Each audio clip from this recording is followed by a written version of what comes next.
In the early morning bustle of Denver International Airport, Elizabeth Collins gripped her daughter Emily's small hand tightly.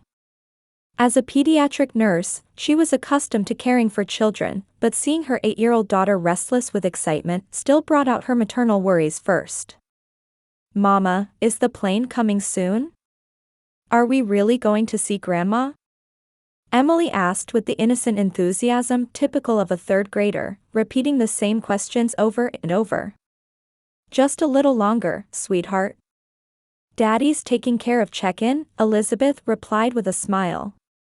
Her husband Michael was characteristically methodical in preparing for their trip. As she watched his retreating figure heading toward the check-in counter, Elizabeth felt excitement building in her chest for this journey. This San Francisco trip to celebrate her mother Helen's birthday was a precious opportunity for the whole family to gather together after so long. As they sat on a bench near the boarding gate, a familiar voice called out, "Elizabeth." "Emily." Turning around, she saw her sister Jessica approaching with a wave. Jessica had been successful as a real estate agent, but had gone through a divorce 6 months ago and recently looked a bit thinner. Beneath her perfectly styled hair and makeup, there was a faint trace of fatigue. "Jessie." Emily ran to her aunt and hugged her. "How have you been?" Elizabeth asked, gently patting her sister's shoulder. "It must have been hard dealing with the divorce." Jessica's expression clouded for a moment, but she quickly recovered with a bright smile. "I'm fine. Actually, I feel liberated and relieved." However, Elizabeth sensed something odd about her sister's behavior. Jessica frequently checked her smartphone and showed tense expressions whenever it rang. "Is something worrying you?" "No, just work calls. The real estate world operates 24 hours a day," Jessica laughed lightly, but her smile seemed somewhat unnatural. Eventually, their parents arrived, and the family of 6 waited to board. Father George maintained his dignified demeanor as always, while Mother Helen gently asked Emily, "What did you prepare for Grandma's birthday present?" On the plane, Emily was excitedly looking at clouds from her window seat. Elizabeth sat next to Michael, holding both excitement for this family trip after so long and concern for her sister in her heart. Upon arriving in San Francisco, the city's cool breeze welcomed the group. During the taxi ride to the Grandview Hotel, Emily's eyes sparkled at the city's scenery. The hotel lobby was decorated with elegant furnishings, and kind staff greeted them at the check-in counter. The family had reserved adjacent rooms. Elizabeth's family was in room 305, her parents in 306, and Jessica in 307. "I want to go to the pool." Emily jumped around excitedly. "Let's put our luggage away first," Elizabeth said, calming her daughter while receiving the room key. The room was clean and comfortable, with a beautiful view of San Francisco's cityscape from the window. While organizing their luggage, Emily kept asking, "Tomorrow is Grandma's birthday party, right?" They decided to have dinner at the hotel restaurant. The family of 6 gathered around a round table to celebrate Mother Helen's birthday. Father George led a toast, saying with a smile, "I'm truly happy to have the family together." A waiter took a family photo for them. Everyone smiled, and at the moment the shutter clicked, Elizabeth felt happiness. However, even then, Jessica kept her smartphone beside her on the table, occasionally glancing at the screen. When dessert time came, Emily asked, "Can I buy some snacks from the gift shop? I want to eat them in the room." Elizabeth said, "Don't go alone, go with Daddy," and Michael stood up, taking his daughter's hand. That night, the family returned to their respective rooms to rest in preparation for the next day's full birthday celebration. Returning to their room, Elizabeth noticed that Emily seemed different from usual. Her daughter, who would normally be excited and playful in a new environment, was restlessly wandering around the room for some reason. "Emily, what's wrong? Are you tired?" When Michael returned from the gift shop, Emily indeed held a small bag of snacks in her hand, but her expression was gloomy. Usually she would happily show off her shopping treasures, but tonight was different. "Mama, there was a scary person," Emily whispered quietly. Elizabeth knelt down to meet her daughter's eye level. "A scary person? What kind of person?" "A stranger. At the gift shop. When Daddy and I were choosing snacks, that person was saying Mama's name." Michael turned around. "I didn't notice. What did they look like?" Emily shook her head. "I'm not sure. But they said room 305. That's here, right?" A faint uneasiness crossed Elizabeth's chest. However, guest information might come up in conversation at hotels, and it could be a coincidence. "You didn't talk to any strangers, did you?" "No. Daddy was there, so it was okay." "That's good. But from now on, don't talk to strangers," Elizabeth gently stroked her daughter's head. Around 8:30, it was bath time. Michael was relaxing watching sports news on TV. When Elizabeth took Emily to the bathroom, sounds came from the next room. From Jesse's room, Elizabeth didn't pay particular attention. However, while filling the bathtub, she could hear someone talking on the phone through the wall. The tone was high-pitched and sometimes became intense. Though the words weren't clearly audible, it seemed like a serious conversation. "Mama, the neighbor is noisy," Emily said while soaking in the hot water. "Your aunt is busy with work. Real estate work involves phone calls late into the night," Elizabeth explained, but couldn't suppress the uneasiness in her heart. After getting out of the bath, Emily was changing into her pajamas more carefully than usual. Normally she could change by herself, but tonight she wouldn't leave her mother's side. "Mama, can I sleep with you tonight?" Elizabeth was a bit surprised. Emily had been able to sleep alone since she was 5, and recently had been showing independence by saying, "I'm big enough to be okay, alone." "Why? You can usually sleep by yourself." "Just because.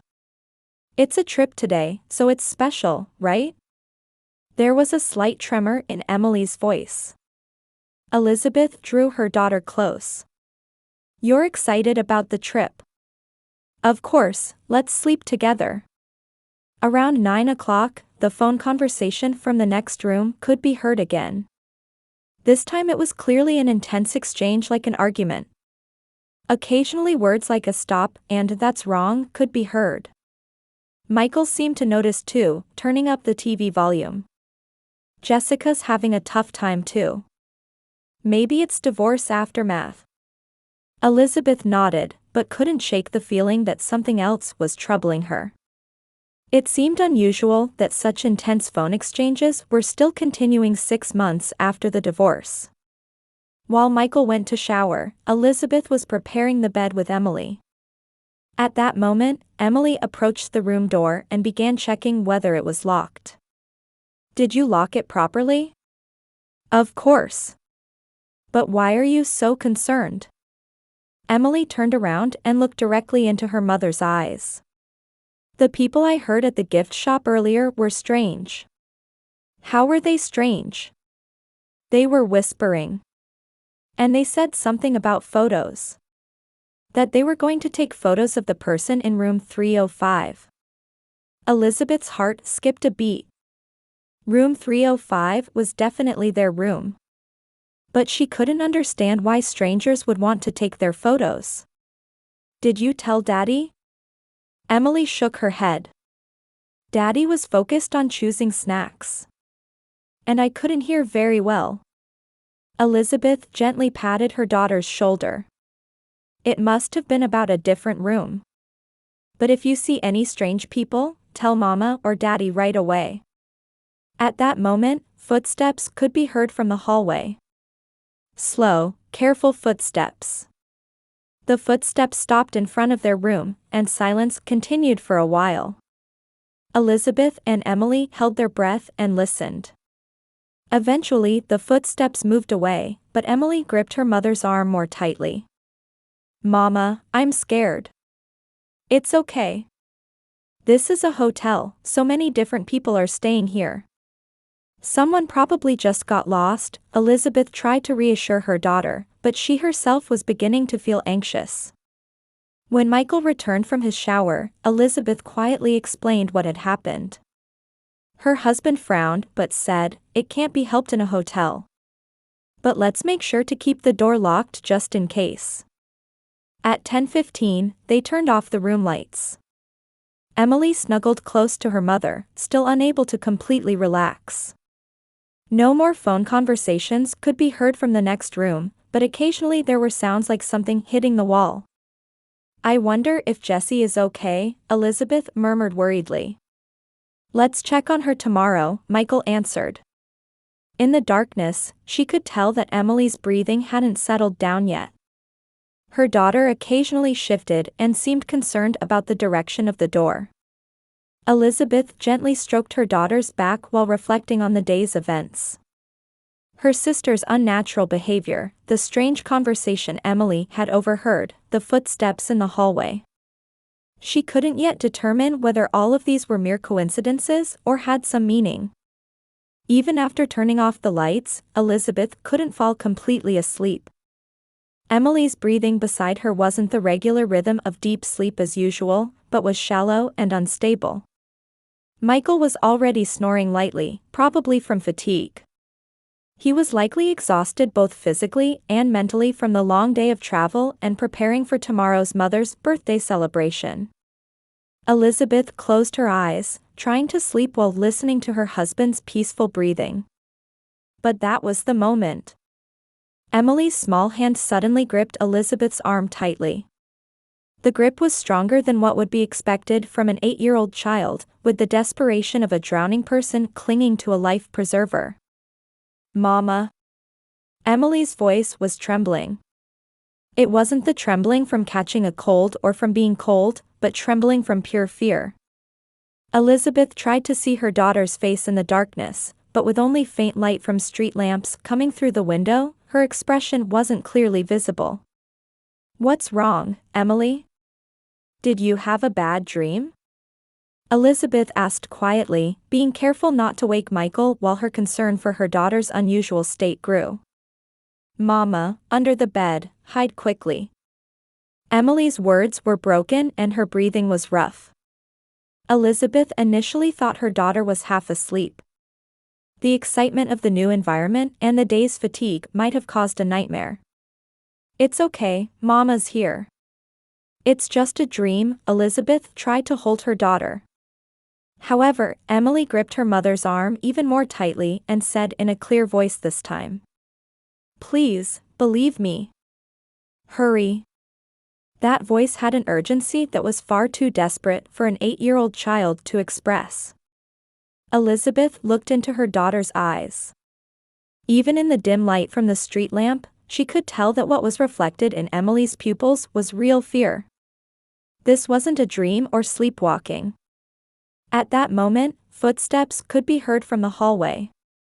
Slow, deliberately quiet footsteps. The footsteps were approaching their room. Elizabeth's heart began beating violently. Her daughter's intuition might have been correct. More than rational judgment, her maternal instincts were sounding an alarm. "I understand," Elizabeth answered quietly and slipped down from the bed with Emily. Kneeling on the carpet, they slid their bodies into the narrow space under the bed.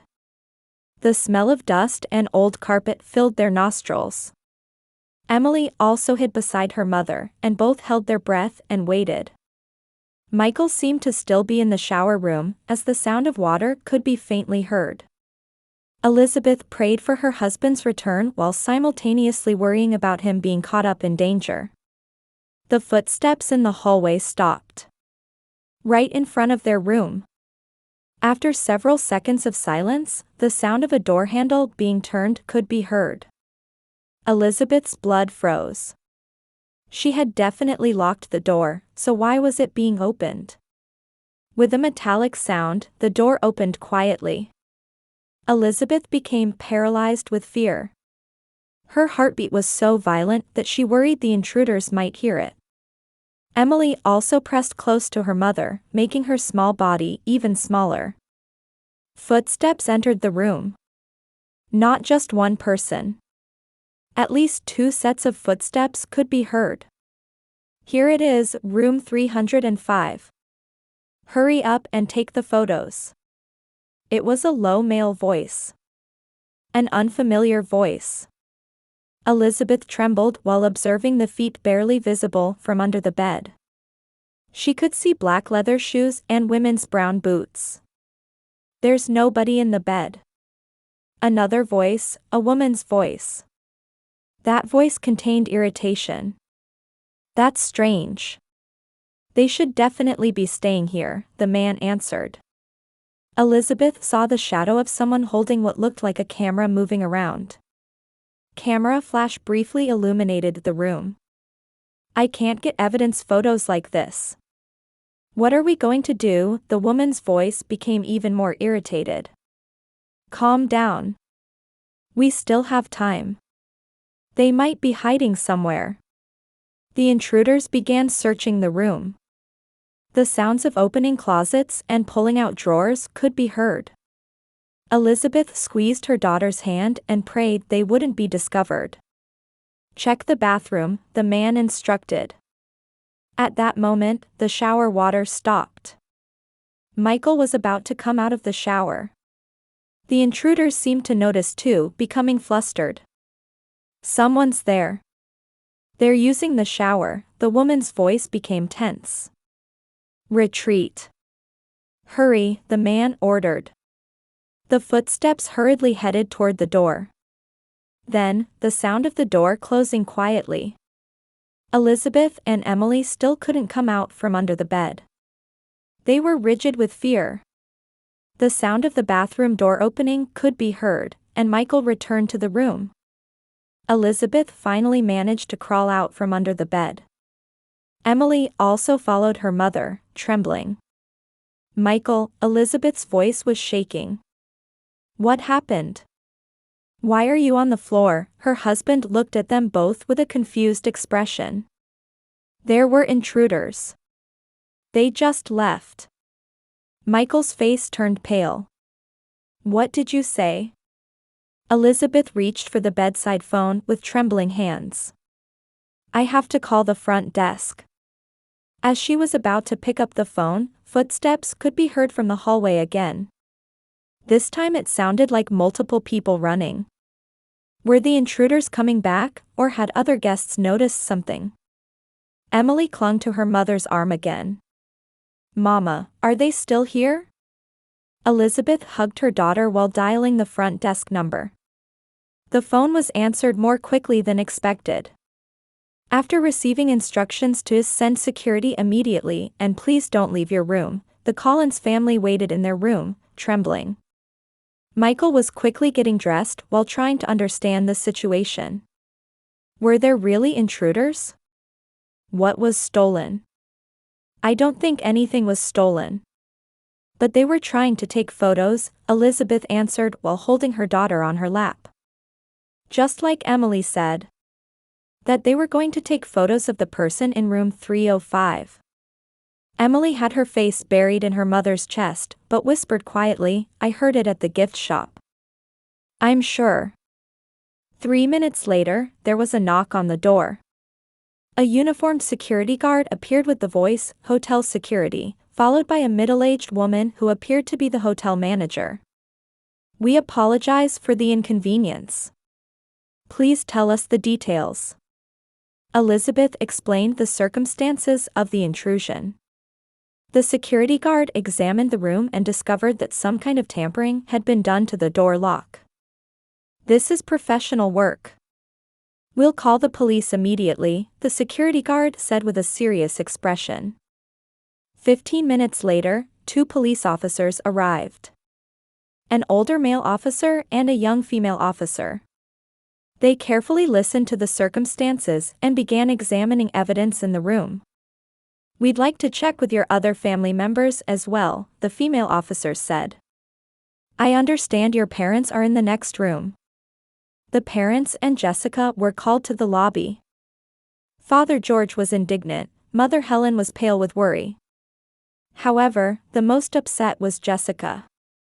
The color drained from her face and her hands could be seen trembling. What on earth happened? Jessica's voice was strained. When Elizabeth explained the situation, Jessica nearly collapsed into a chair. At that moment, a commotion occurred in the hotel lobby. A front desk staff member approached the police officers in a flustered manner. The police officers hurried to the parking lot. 10 minutes later, a handcuffed man and woman were brought in. The woman was violently resisting and shouting, "I was going to punish that woman." Elizabeth was confused. "That woman, do you mean me? But I don't know them." The older police officer questioned the woman. "Why did you target room 305? The woman answered while crying, "Because I heard the woman who stole my husband was there. I was going to take evidence photos to use in divorce proceedings." "The woman who stole your husband?" Elizabeth was even more confused. At that moment, Jessica stood up. Her face was wet with tears, and she began speaking in a trembling voice. "It's me. It's my fault." Everyone in the lobby turned around. "Jessica, what are you saying?" Father George asked in a stern voice. I had a relationship with that person's husband," Jessica confessed while crying. "Just before my divorce, I met him on a dating app. I didn't know he was married. But I found out later. And his wife hired a detective to pursue me." The female officer confirmed, "So why was room 305 targeted?" The woman who had been brought in shouted, "I heard it was Jessica Collins' room. Room 305. The police officer checked the room arrangements. "Jessica Collins is in room 307. Room 305 is Elizabeth Collins." The truth became clear. The intruders had gotten the room number wrong. Jessica's room was 307, but they had targeted Elizabeth's room because of the same last name. So the cleaning staff gave out room numbers, but it was wrong information, the older officer confirmed.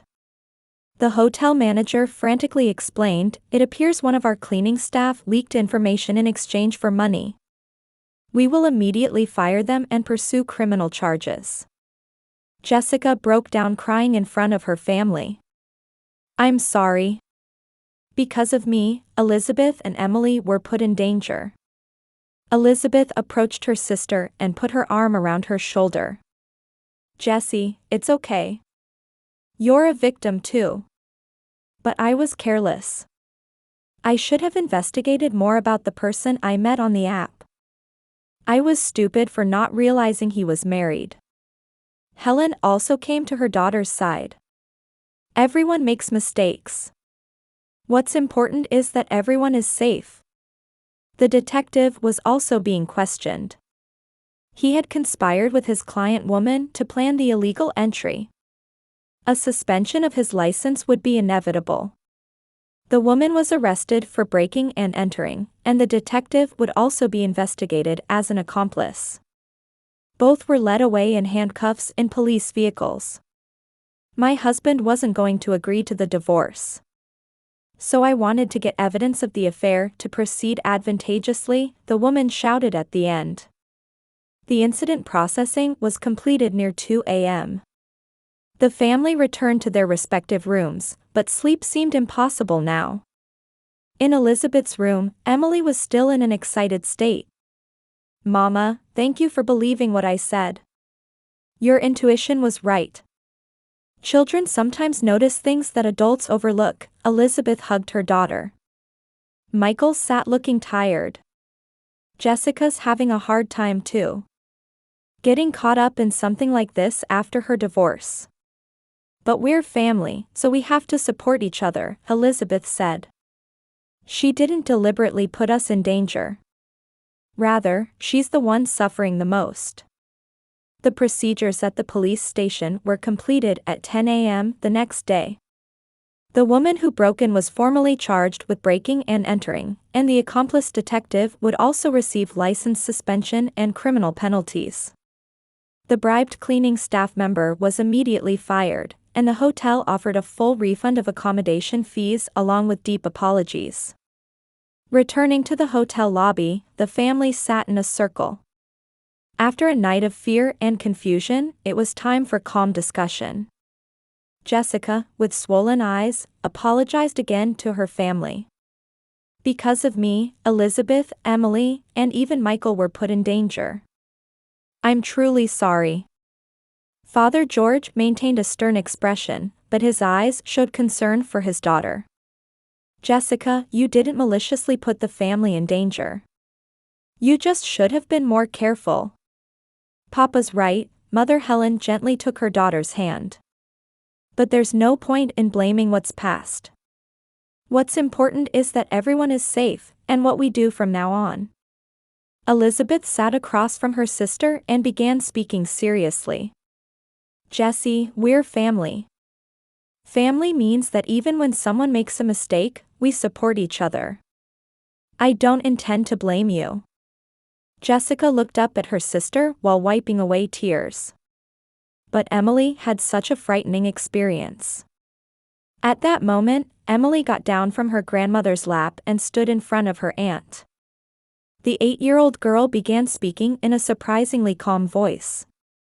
Aunt Jessica, family means protecting each other, right? Last night, Mama believed me and hid under the bed with me. Daddy was worried about us too. Grandpa and Grandma, everyone tried to protect us. So now it's our turn to protect Auntie. The adults were moved to speechlessness. The child's pure words perfectly expressed the essence of family. Michael spoke up. Emily's right. Last night, your intuition saved the family. And now, your words are healing the family. The next day was the original purpose, Mother Helen's 80th birthday. Despite the previous night's incident, the family decided to proceed with the birthday celebration as planned. The hotel restaurant specially prepared a private room, and the staff provided the best service along with heartfelt apologies. Emily gave her grandmother a handmade birthday card. Grandma, happy birthday. Family means staying together no matter what happens, doesn't it? Helen received the card with tears in her eyes. Yes, Emily. True family doesn't need to be perfect. It means accepting each other's flaws and supporting each other. Father George led a toast. In these 2 days, we've learned again the importance of family. Jessica, start your new life. We're here for you. Jessica felt her heart full of gratitude. Thank you. My 8-year-old niece taught me the true meaning of family. From now on, I'll live more carefully and treasuring my family. The woman who became the perpetrator would later find herself in a disadvantageous position in divorce proceedings. Due to her criminal act of breaking and entering, her claims lost credibility in court. The detective received a license suspension and was effectively expelled from the industry. Meanwhile, in the Collins family, the bonds of family had deepened even more through this incident. Elizabeth was proud of her daughter's intuition and courage, and Emily treasured the joy of being believed by her family. Michael gained new appreciation for his wife and daughter's strength, and the parents realized their children's growth. And most of all, Jessica, embraced by her family's unconditional love, found hope for a new life. When they retook the family photo, this time everyone wore genuine smiles. The previous night's fear had become a thing of the past, and instead they had gained the treasure of family bonds. Elizabeth's final words perfectly expressed the meaning of this trip. Family isn't about being perfect, but about protecting each other in times of crisis and forgiving each other's mistakes. We truly are a blessed family. The beautiful San Francisco sunset illuminated the family as if blessing their new beginning.